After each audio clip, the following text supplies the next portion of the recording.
Hello and tikanis everyone. Tikanis means how are you in Greek. Today I'm doing a very special video for you about how to make Greek spanakopita.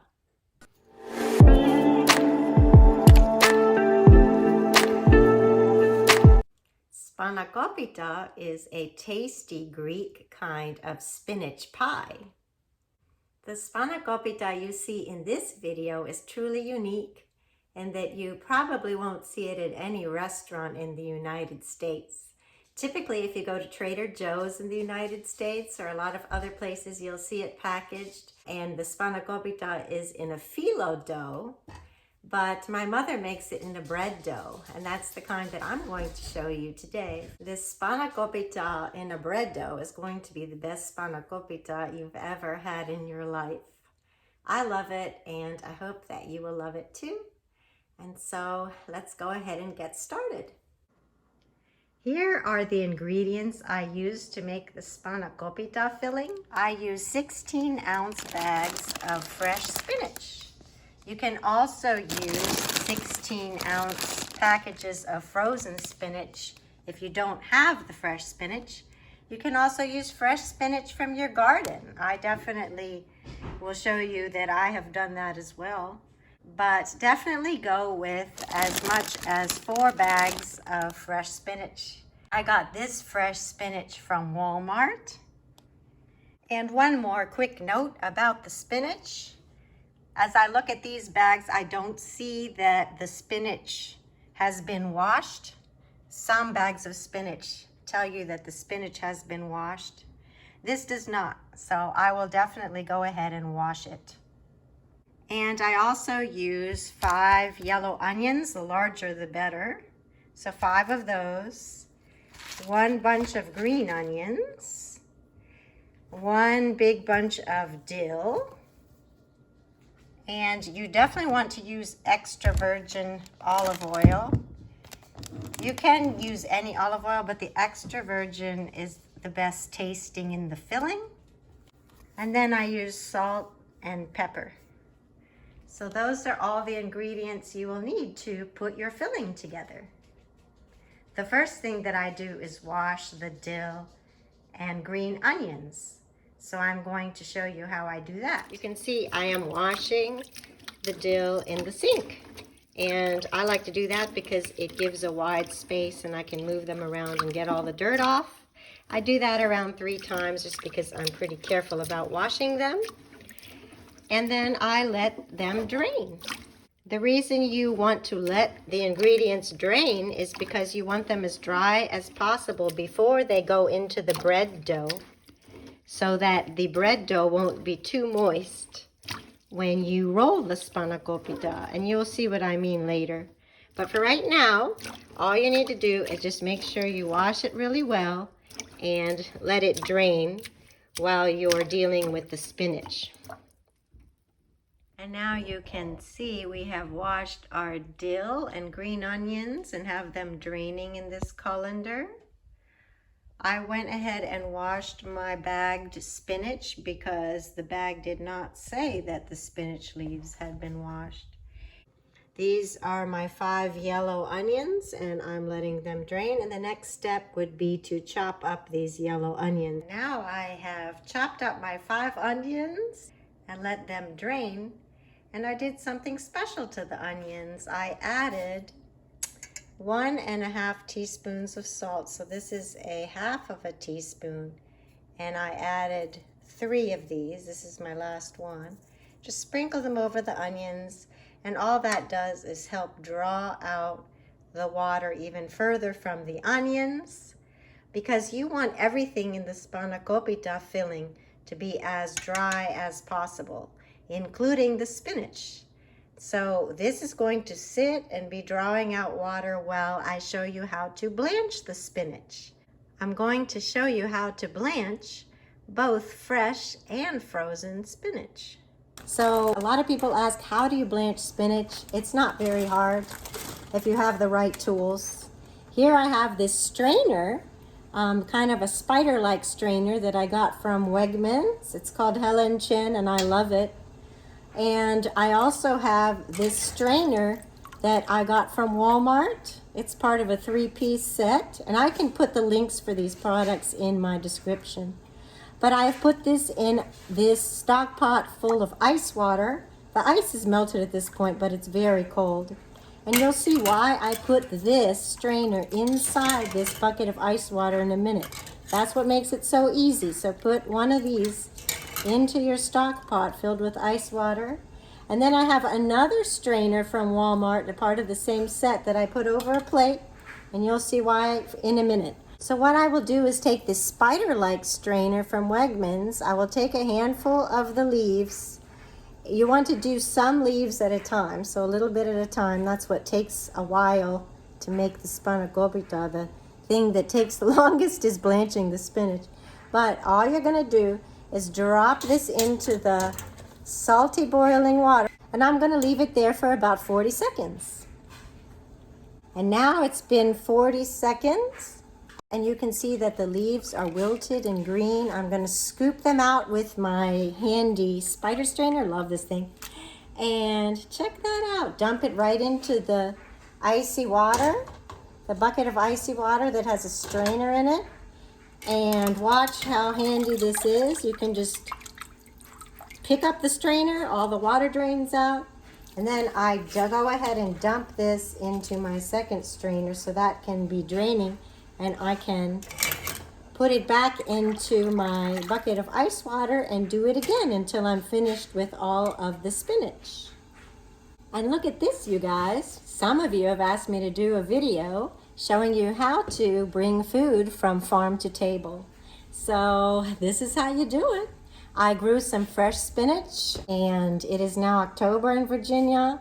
And look, I'm so proud of this. I can take my fresh spinach and put it into this spider strainer and go ahead and cook it for 40 seconds, just like I'm gonna blanch it, just like I did with the other spinach.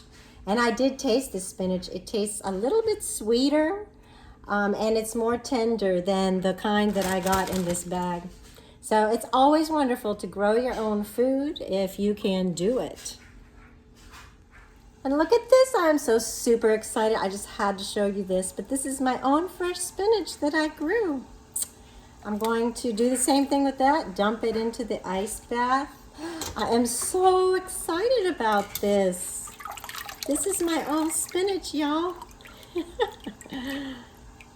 Then I'm going to do the same thing with this. I just had to show you. That was my fresh spinach. And here is all the spinach that was fresh that we cooked and blanched. I like to blanch the fresh spinach separately from the frozen spinach because I will have to chop up this fresh spinach. So let me show you what I do with it after it drains for a little bit. Even after it drains a little bit, you still need to take excess water out. And some people go ahead and just squeeze it with their hands, like so. But some people put it in a tea towel and wrap the towel around it and get the moisture out that way. But what I like to do is use this potato ricer that I get from Ace Hardware. And I will put the link in that description too. And since this is nice and cool from the ice water bath, it's easy to just put into this ricer. And you can fill it up. Go ahead, put quite a bit of it in there.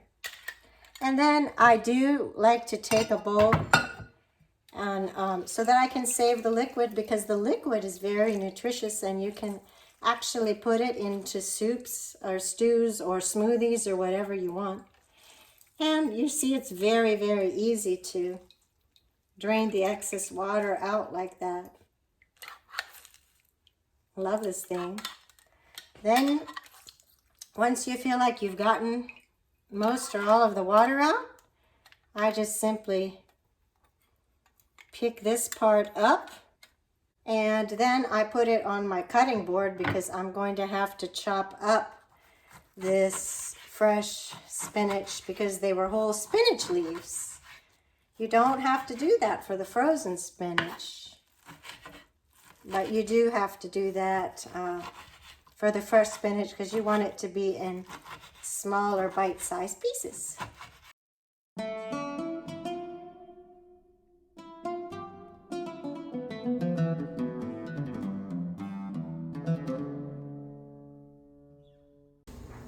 So for the package of frozen spinach, I do it similarly to how I did the fresh spinach.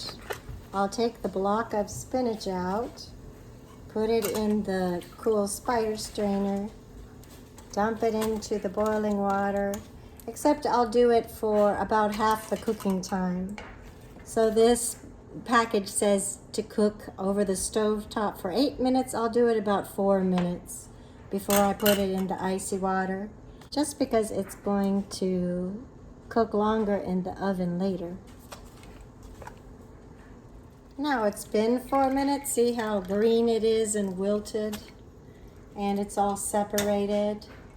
I'm going to go ahead and dump it in my ice water bath and take it out and put it right into this. Nice and soft and beautiful. Then I'm going to put this through my potato ricer the same way that I did the fresh spinach. And then this will be all ready too, because it doesn't need to be chopped. Here is all the fresh green spinach that I have blanched. And I put it through the potato ricer so that it was as dry as possible. And then I also chopped it up. As you can see, I saved this extra liquid because it is extremely nutritious. This liquid comes from the potato ricer when we squeeze it through the potato ricer, and also if you squeeze it through your hand. That's what all this liquid is. Here is the dill that has been chopped up very finely, and it's all dry. You can tell it's so beautiful. And here are the green onions. So excited. They're all chopped up. And here are the onions that have been draining with the salt on top. Sometimes my mom will take the back of a wooden spoon and try to squeeze even more excess water. You don't need to be too harsh, just gentle out of those onions. So you just want them to be as dry as possible when you put them in the filling. Now we're going to go ahead and put this beautiful filling together. Typically, after I put it together, I mix it with my hands, but you can use a spoon to mix if you prefer. So here we go.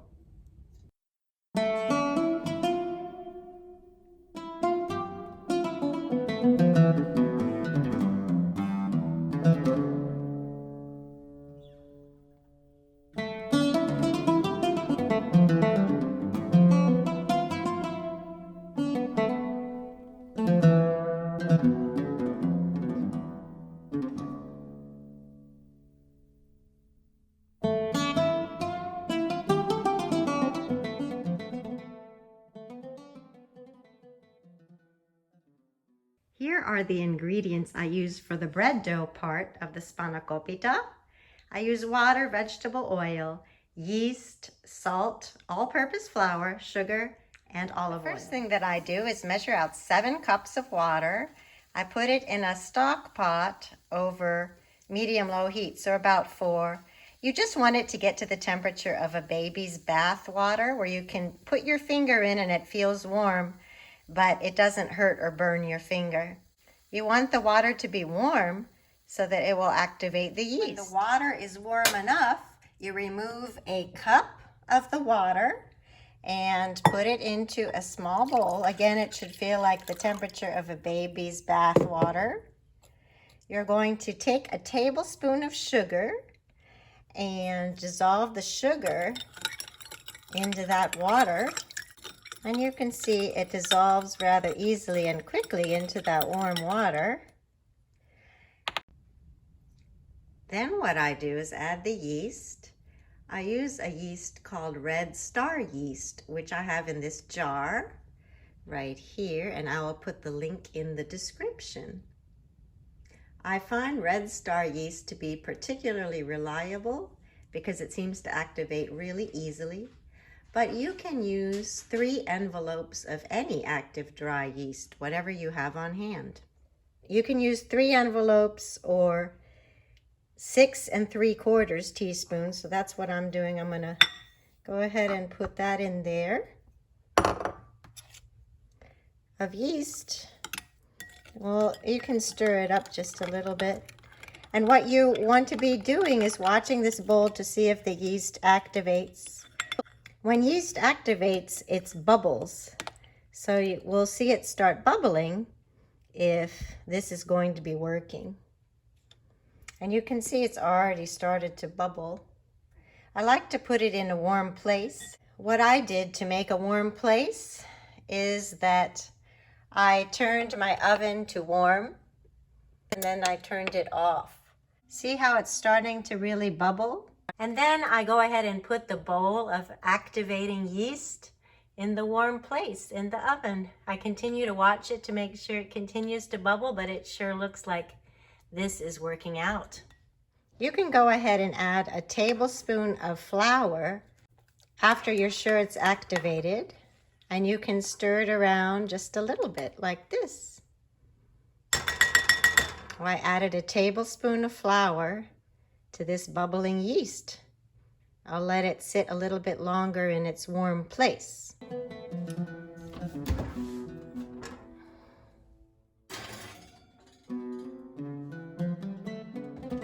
what you want to do is pour this entire 5-pound bag of flour, it's about 20 cups of flour, into a bowl.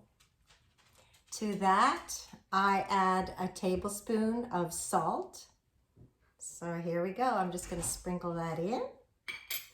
And I'm also going to add 6 to 7 tablespoons of sugar. So we'll go ahead and sprinkle all of that in. And then you can whisk it around with a whisk just until the sugar and salt are mixed in. And then what I did was make a hole in the middle of this bowl of flour, sugar, and salt with the back of this little tablespoon. Then I'm going to take this 3/4 cup of the canola oil and I'm going to pour in a cup of the warm water that we warmed on the stove. So this is 3/4 cup vegetable oil, canola oil, and a cup of the warm water. I can go ahead and whisk this together nicely. And I'm going to pour this into the hole. Like so. Look how beautiful that looks. Then we'll get our yeast and go ahead and start mixing this together. And here is our yeast. You can see that that is definitely activated and bubbly. So I'm going to go ahead and pour that in here as well to make sure it's all poured in here, and you can use a rubber spatula to make sure you get as much of it out as you can.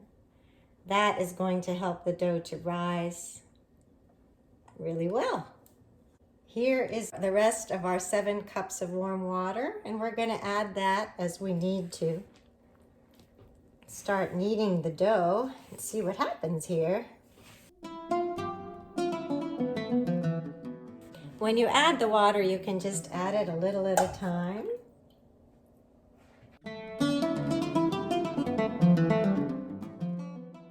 As you need to do so.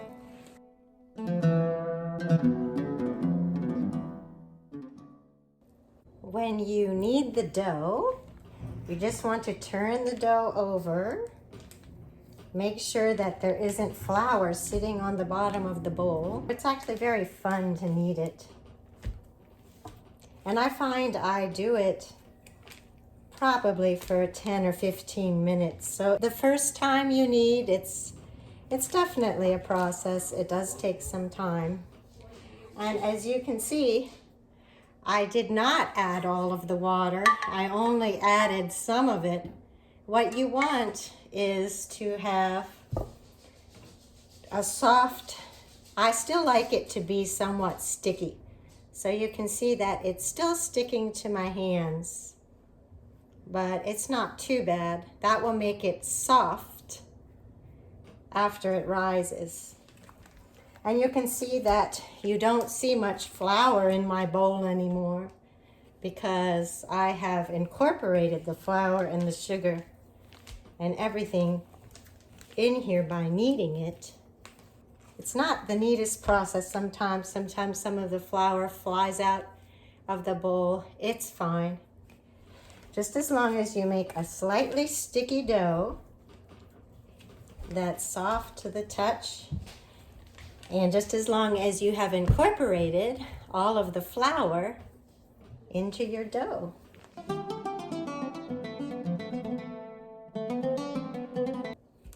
But the more you knead it, the less it will most likely stick to your hands, because the more the flour is getting incorporated into the dough.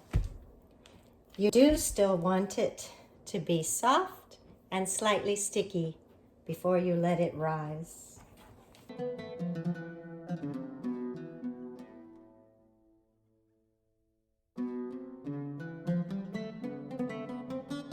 You can see I'm about finished kneading this dough. It's still very soft, and it still sticks to my hands a little bit. And that's what you want. You want it to stick a little bit, but not too much. And I'm going to now let the bread dough rise. And now what I'm doing is putting the dough in our warm place to rise. And I'm covering it with one of these little towels I have, kitchen towels, and letting it rise in its warm space. And now it's been about an hour and my dough has just about doubled in size. So I want to show you what it looks like and what I do next. So if I take this towel off, you'll see that it has even risen over the sides of the bowl. See how it's risen over the sides of the bowl? It's very soft. What I'm going to do is punch it down and knead it. So all you have to do is punch down this dough and knead it for about 5 or 10 minutes. It's very fun to knead dough. And then we're going to go ahead and put it back in the warm spot and let it rise a second time. That's the secret to this Spanakopita dough, is to let it rise not once, but twice. And you can see that a lot less dough is sticking to my hands after the first rising. So that's perfect. That's exactly what you want. So it doesn't matter if it's a little bit sticky at first. It will get less sticky. You actually want it to be a little bit sticky at first. It gets less sticky as it rises. And as you're doing this, you can also get some of the dough off the side of the bowl and incorporate it into your dough. And now I have punched it down and kneaded it for about 5 minutes. So again, I'm going to cover it with the towel and put it back in its warm spot until it doubles in size again. And it's been an hour now. The dough has risen a second time and we're about ready to start making our Spanakopita. So let me show you what we do next.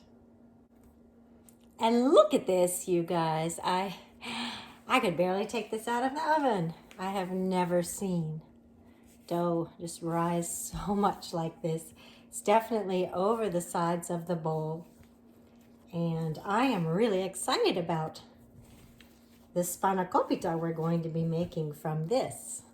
I'm going to go ahead and punch down the dough a little bit again. And then I'm going to divide this dough into 2 parts.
So to make a spanakopita, we take the filling that I took out of the refrigerator that we made yesterday. If you want, you can taste it again and put more salt and pepper to taste. If you wanted to do that, this would be the time because we're going to put it into the dough. Here's one of the little balls of dough, and I just put a little bit of flour onto each side. Don't you love this placemat that my mom got me from Greece? And you're going to take the rolling pin and roll this out into about a 6 to 8 inch circle.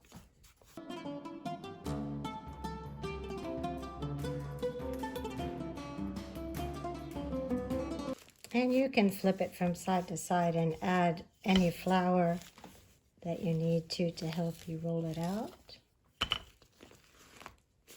This dough is pretty elastic at this point.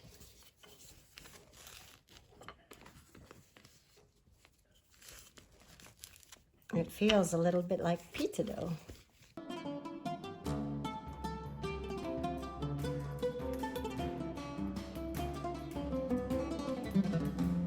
If it sticks to the rolling pin, you can always add a little bit of flour to help it to roll out better.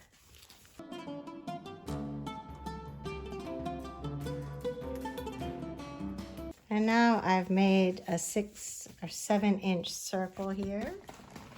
And I'm going to take a spoonful of the filling that we made. And I'm going to put it along half of the spanakopita.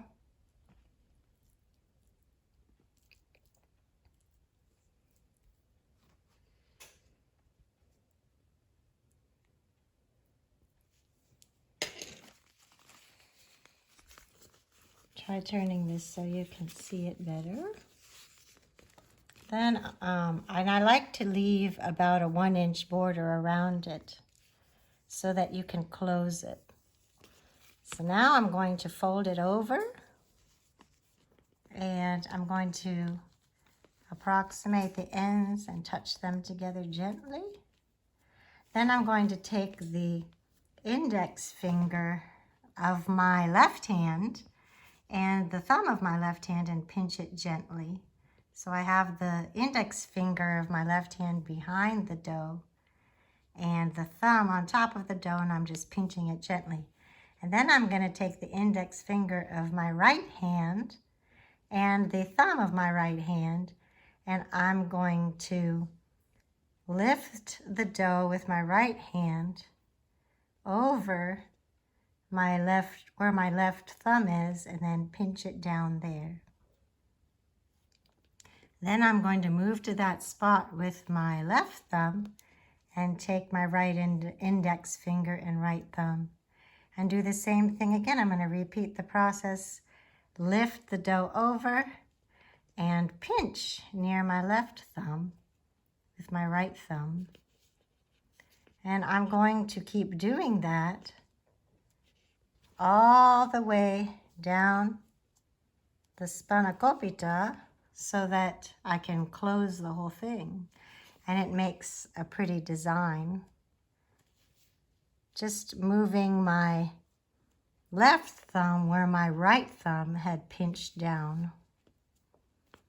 Now my mom closes them differently, and I will have to do a video to show you how beautifully she closes them. And each of my children close them differently, so it doesn't really matter so much how you close them, as long as you do completely close it so the filling doesn't poke out.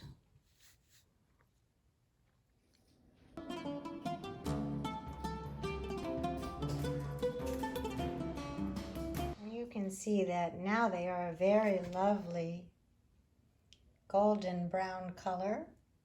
These have been in the oven, a 350-degree oven, for about 32 minutes. You can check them after 20 minutes and just keep baking them until they have a little bit of a golden brown color on top, and you can smell them very well. So it can vary but check them at 20 minutes and every few minutes thereafter until they have a golden brown color. Then you take this extra virgin olive oil. I've put some extra virgin olive oil here, and I brush them with the extra virgin olive oil on top.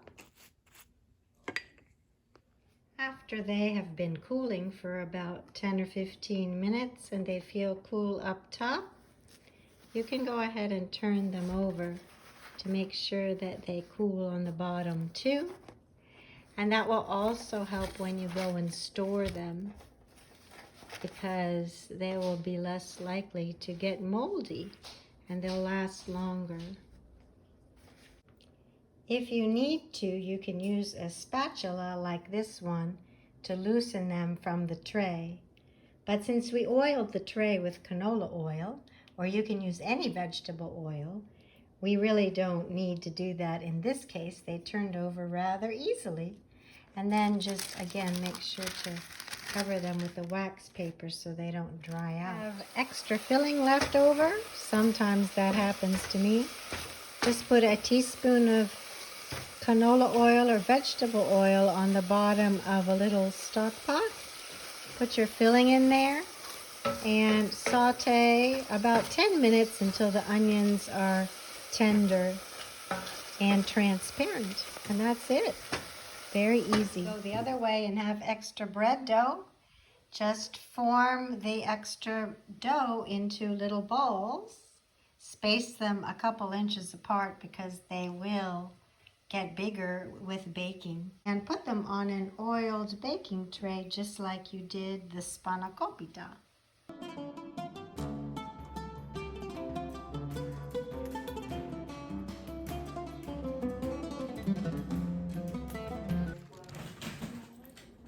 And after you've spent so much time cooking the Spanakopita, it's definitely exciting to finally be able to taste it. So here I have it with a Greek salad. This is one of my favorite lunches.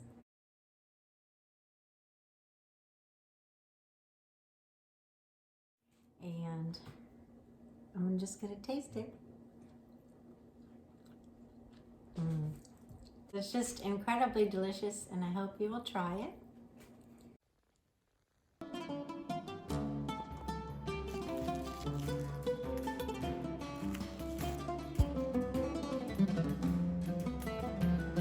Thank you ever so much again for watching this video. Please give it a like and comment.